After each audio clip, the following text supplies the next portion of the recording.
कभी उसने किसी रोगी की मजाक उड़ाई होगी, कभी व्यक्ति रोगी को दवाई के लिए तरस रहा होगा और वो ऐसो आराम में लीन होता है। मैं बहुत बार कहा करता हूँ, एक व्यक्ति रोगी है और पैसों के अभाव में वो दवाई नहीं कर पा रहा, और आप उसी समय सामने से निकल रहे हैं, आप घूमने जा रहे हैं, 1 लाख रुपया आपने खर्च करने का मन बनाया कि चलो घूमने जाते हैं किसी होटल में, किसी हिल स्टेशन पर XYZ, और आपको सामने मिल गया एक रोगी। आपको मालूम चल गया कि एक रोगी है, वो 1 लाख रुपए में, वो अकेला बेटा है माँ का, उसकी पत्नी है, उसके बच्चे। मोटिवेशन, 1 लाख रुपए में एक माँ निपुती होने से बच सकती है, एक स्त्री विधवा होने से बच सकती है, 1 लाख रुपए में बच्चे अनाथ होने से बच सकते, और तुम इस 1 लाख की मालूम होते हुए उपेक्षा के साथ मरना तो मरते रहते हैं। तुम 1 लाख रुपए में वहां क्या पाके आओगे? हिल स्टेशन पे चले भी गए, क्या मिला?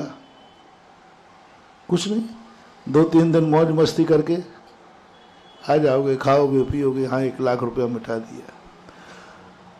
अब ऐसे समय पर ऐसे कर्म का बंध हो जाता है, प्रकृति कहती तुझे क्या मिलने वाला है। हाँ ये बात है कि वे 1 लाख रुपए से तेरी जिंदगी बसती हो, तेरी माँ बसती हो, तेरा बेटा बसता हो, पर तो बात अलग थी। दोनों में से एक को चयन करना हो तो ठीक है, मोह के कारण तुम यहाँ तो तुम्हें कुछ भी नहीं मिलना, मार ऐसो आराम करने जा रहे हो, अय्यासी करने, जुआ खेलने जा रहे हो, शराब पीने जा रहे हो, बहुत सारे कार्य हो सकते हैं जिनसे जिंदगी में फायदा नहीं है, नुकसान ही है। और उधर 1 लाख रुपए में कितना फायदा था। अब ऐसे व्यक्ति की तुमने उपेक्षा कर दी। अब कर्म कहता है, रे दुष्ट तुझे ऐसा बीमार होगा जिसका इलाज भी दुनिया में नहीं मिलेगा। ये हैं लाइलाज बीमारियां। बहुत सारे लोग आते बोले महाराज जी क्या करें, दवाई काम नहीं कर रही, जांच में ही नहीं आ रही है, डॉक्टरों का दिमाग काम नहीं कर रहा है, और बीमारी है, तकलीफ है, सारी दुनिया घूम रही, कोई इलाज ही नहीं। ऐसे ऐसे कर्मबंध होते हैं उस समय।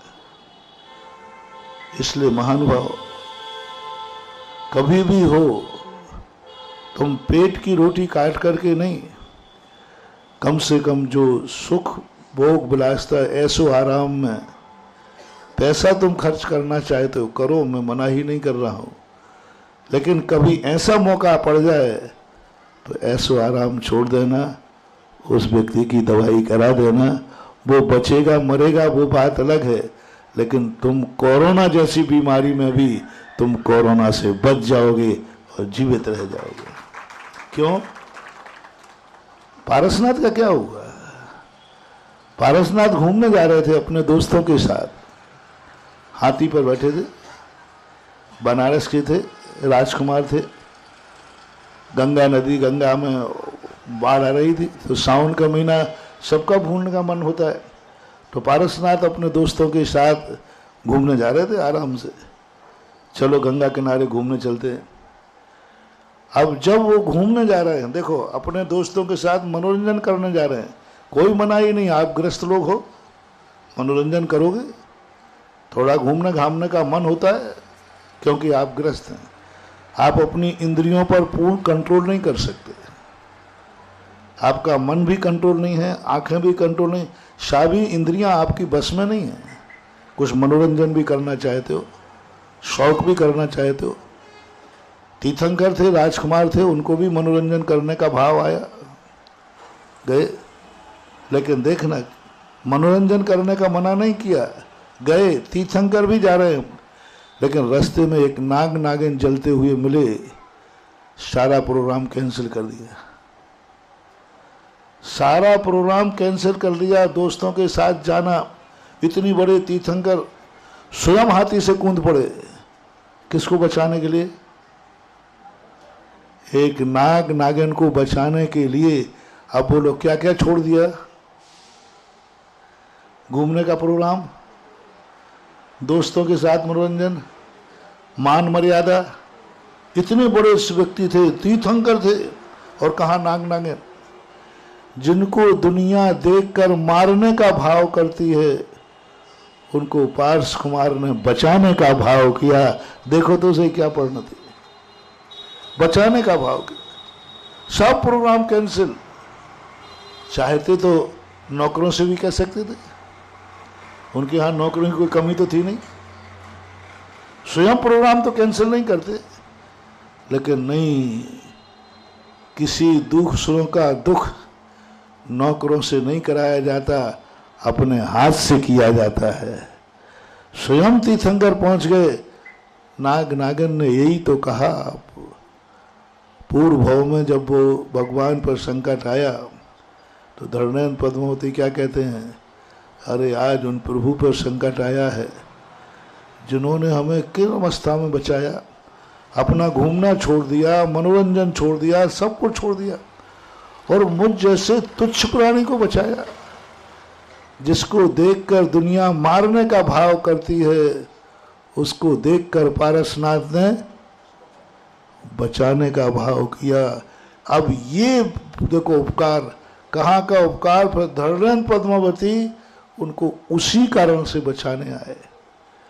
महानुभाव, मोटिवेशन आपको दे रहा हूँ, कभी आप अपना सुख छोड़कर किसी का दुख दूर करने के लिए उतर पड़ना, आपको ऐसा कर्म का बंध होगा कि दुख आपको आएगा ही नहीं। सुख छोड़कर, कोई सुख आपको मिलने वाला है, उसको त्याग करके किसी का दुख दूर करो तो बहुत बड़ी बात है। एक अमेरिका के कोई राष्ट्रपति के संबंध में आता है, वो राष्ट्रपति थे, अच्छे कपड़े पहन के जा रहे थे मीटिंग में, इब्राहिम लिंकन का नाम आता है। एक सूकर का बच्चा कीचड़ में फंसा तड़प रहा था, उन्होंने गाड़ी रोकी, स्वयं अपने हाथ से जाकर कीचड़ में से उस बच्चे को निकाला। सब लोगों ने कहा सर आप हम लोगों को बोल दो, इतने सागर प्रोटोकॉल था। उन्होंने कहा नहीं, धर्म और कर्म दूसरे के हाथ से नहीं कराया जाता। स्वयं गंदे कपड़े हो गए, स्वयं मीटिंग में गए और बच्चे को बचाया। तो इस माध्यम से आप सारी दुनिया को, जो भी बैठे बैठे लाइव में सुन रहे होंगे, उन सबसे कहना है, कभी किसी के आंसू अपनी खुशी को खोकर के कब पहुंचना, वो अमर हो जाएंगे और बहुत फायदा।